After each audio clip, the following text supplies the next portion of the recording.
Good evening, my dears. Welcome. I'm Lady Creepypasta. This evening we have a tale from Creepypasta Wiki by Fallen Itami.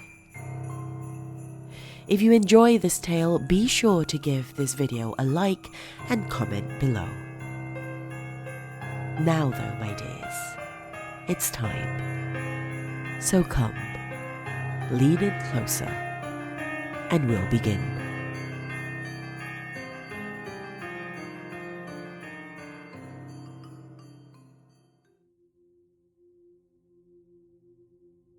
Somewhere in Columbus, Ohio, there lived a young boy.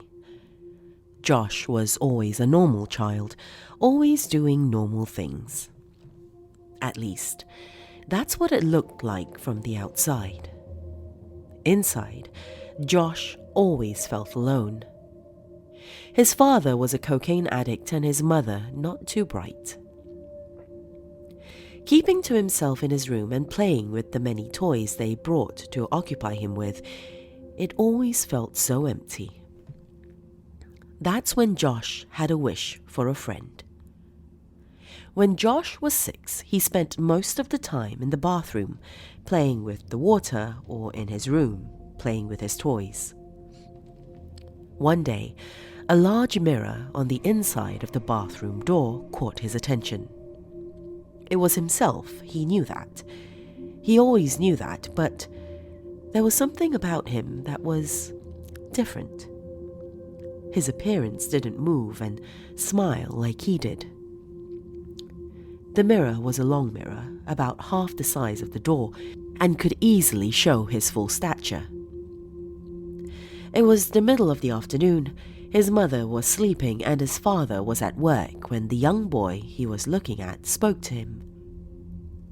"Want to play?" Josh didn't know what to make of it.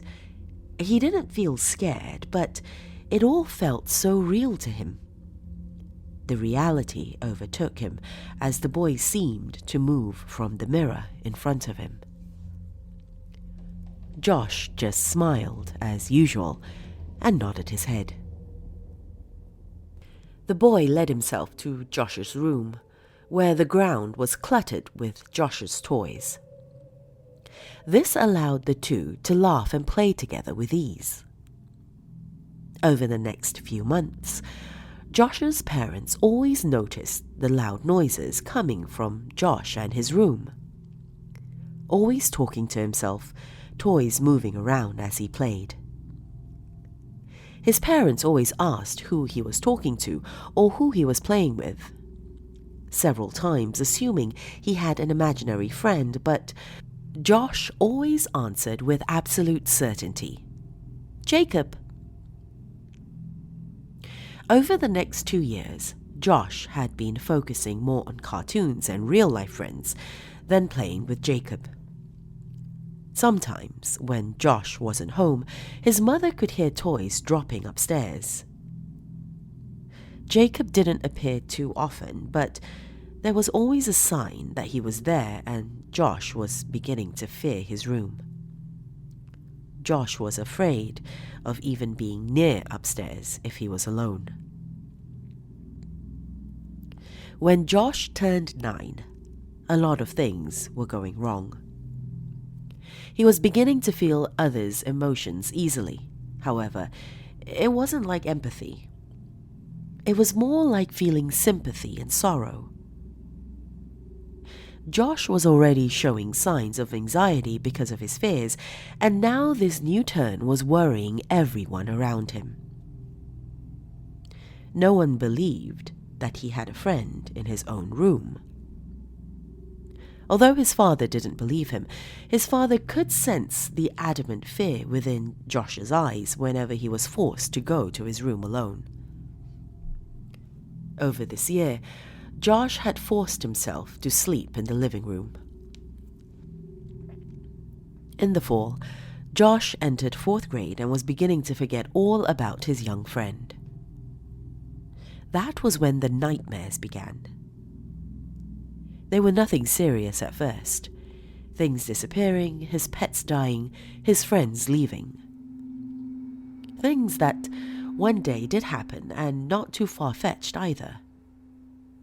But not in the way they were shown.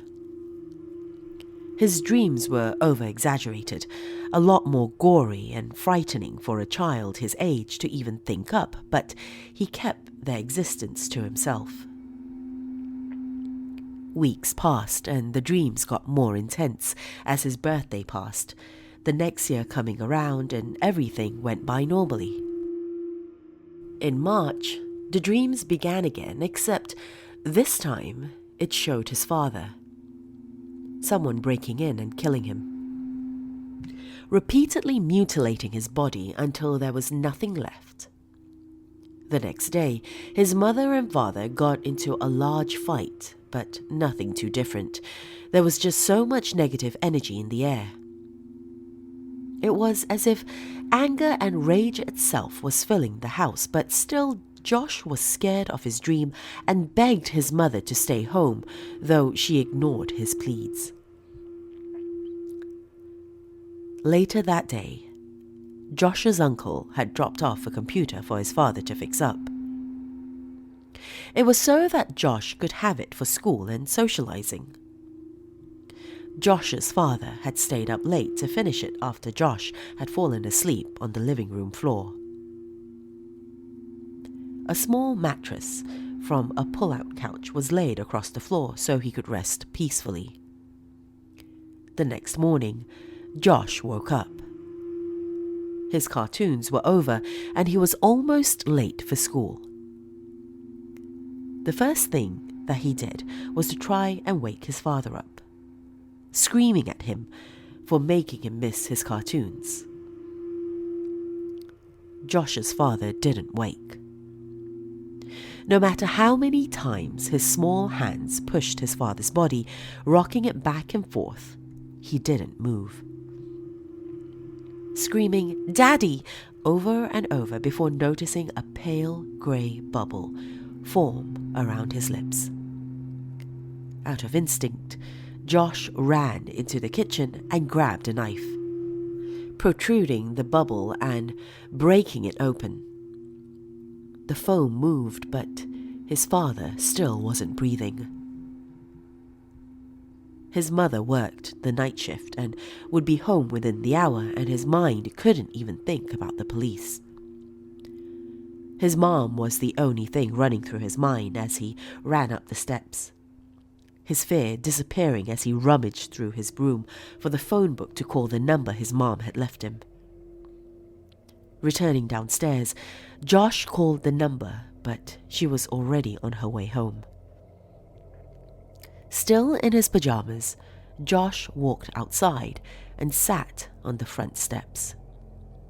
He couldn't cry anymore. He just couldn't. He couldn't tell how long it took for his mother to come home, but the moment she drove into the driveway, she could tell something was wrong. Asking Josh what was wrong, he replied in a single monotonous voice, over and over. "Dad, dead. Dad, dead. Dad, dead." Running inside, she found his father's corpse on the floor. Josh walked in slowly, keeping still, watching as she fumbled for the phone to call the police. Crying for him to come back, crying for him to be okay, Josh just stood there, his eyes watching the scene. It wasn't long before the police and medics arrived. They said that his father had not died in his sleep, but in fact fell, having a heart attack and a stroke at the same time, as if something scared him. When the medics were there, Josh sat on the top step of the stairs looking down. He swore he could hear Jacob's laughter, however, drowned out by the people.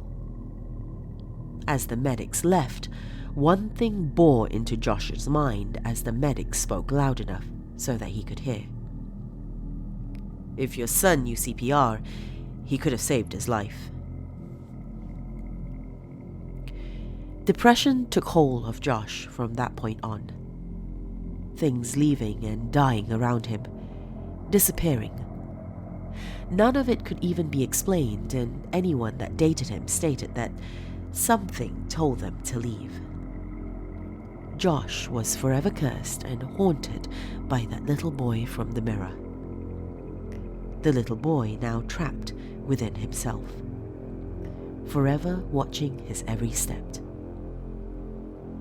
If you're ever lonely, never try to play with yourself.